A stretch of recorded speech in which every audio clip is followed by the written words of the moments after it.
Praise the Lord. എല്ലാവർക്കും കർത്താവ് യേശു ക്രിസ്തുവിൻ്റെ നിസ്തുല്യ നാമത്തിൽ പ്രഭാതവന്ദനം.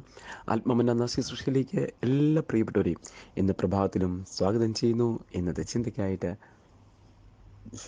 യോഹന്നാൻ്റെ സുവിശേഷം 8-ാം അധ്യായം അതിൻ്റെ 29-ാമത്തെ വാക്യം. എന്നെ അയച്ചവൻ എന്നോടുകൂടെ ഉണ്ട്. അവൻ ഞാൻ എല്ലായ്പ്പോഴും അവന് പ്രസാദമുള്ളത് ചെയ്യുന്നത് കൊണ്ട് അവൻ എന്നെ ഏകനായി വിട്ടിട്ടില്ല. John chapter 8:29. എന്നെ അയച്ചവൻ എന്നോട് കൂടെയുണ്ട്. വളരെ അനുഗ്രഹീതമായ ഒരു അധ്യായമാണ് 8-ാം അധ്യായം. യേശു ലോകത്തിൻ്റെ വെളിച്ചമാണ് എന്ന് പറയുന്ന, അതുപോലെ തന്നെ നമുക്ക് ഒരു സ്ത്രീയെ യേശു ഒലിവുമലയിലേക്ക് പോയി പിന്നെയും ദേവാലയത്തിലേക്ക് ചെന്നും അവിടെ ജനത്തെയൊക്കെ ഉപദേശിച്ചു. അതിനുശേഷമായിട്ട് കർത്താവ് ഇരുന്ന് ഉപദേശിച്ച സ്ഥലത്തേക്ക് ഒരു സ്ത്രീയെ തെറ്റുകാരിയും കുറ്റക്കാരി എന്നൊക്കെ ആരോപണമൊക്കെ ഉന്നയിച്ചുകൊണ്ട് ഒരു സ്ത്രീയെ പിടിച്ചുകൊണ്ട് വരുന്നൊക്കെ ഭാഗങ്ങളാണ് നമുക്ക് കാണാൻ കഴിയുന്നത്. എന്നാൽ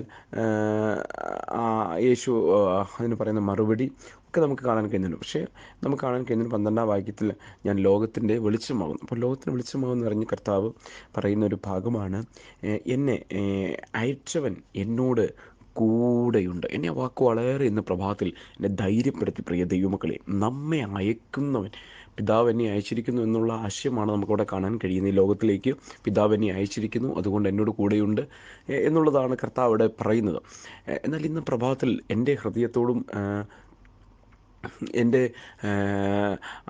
ആത്മമണ്ഡലത്തോടും ദൈവം ഇടപെടാനിടയായിത്തീർന്നൊരു ഭാഗം, ഒരു വലിയൊരു ഒരു വെളിപ്പാടായി തന്നെ ഈ വചനം എൻ്റെ ഹൃദയത്തെ തൊടാനിടയായിത്തീർന്നു. എന്നെ അയച്ചവൻ എന്നോട് കൂടെയുണ്ട്. അല്ലേ, നമ്മളെ അയക്കുന്നവർ പലപ്പോഴും നമ്മുടെ കൂടെ വരത്തില്ല. അല്ലേ, നമ്മുടെ വീട്ടുകാർ നമ്മളെ അയക്കും, നമ്മുടെ സ്ഥാപനം നമ്മളെ അയക്കും, നമ്മൾ ജോലി ചെയ്യുന്ന ഓഫീസിൽ ചിലപ്പോൾ നമ്മളെ അയക്കും, ചില വ്യക്തികൾ നമ്മളെ അയച്ചെന്ന് വരാം.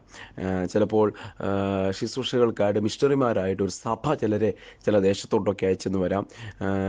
അപ്പോസ്തലന്മാരാൽ അയക്കപ്പെടുന്നത് നമ്മൾ ബൈബിളിൽ വായിക്കുന്നു. അങ്ങനെ അയക്കപ്പെടുന്നവരാരും കൂടെ പോകത്തില്ല, അവരെ അയക്കുകയുള്ളൂ, അവരാരും കൂടെ വരത്തില്ല. ഇത് എത്രയോ നമുക്ക് ബലം പകരുന്നൊരു വാക്കാണ്, എന്നെ അയച്ചവൻ എന്നോട് കൂടെയുണ്ട്. അങ്ങനെയെങ്കിൽ ഇന്ന് പ്രഭാതത്തിൽ അത് അയക്കുന്നവർക്കാർക്കും ലോകപ്രകാരം കൂടെ കഴിയാതിരിക്കുമ്പോൾ ഇന്ന് പകലിലും എൻ്റെയും നിങ്ങളെയും കൂടെയുള്ള ഒരാളുണ്ട്.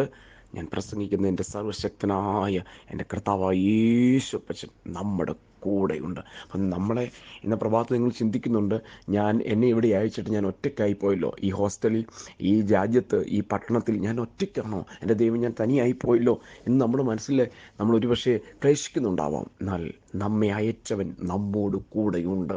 എത്ര പേര് ഇന്ന് പ്രഭാതത്തിൽ വിശ്വാസത്തോടെ പറയും, എന്നെ അയച്ച എൻ്റെ കർത്താവ് എൻ്റെ കൂടെയുണ്ട്. അതുകൊണ്ട് പ്രിയപ്പെട്ടവരെ, ആ നിരാശയെല്ലാം വിട്ടുകളഞ്ഞുകൊണ്ട് ആ കർത്താവിൻ്റെ വചനത്തിലൊന്ന് ധൈര്യപ്പെട്ട് പറഞ്ഞാട്ടെ, എന്നെ അയച്ച ദൈവം എൻ്റെ കൂടെയുണ്ട്. പ്രാർത്ഥിക്കാം. പരിശുദ്ധ പിതാവേ, വചനത്തിനായിട്ട് സ്തോത്രം.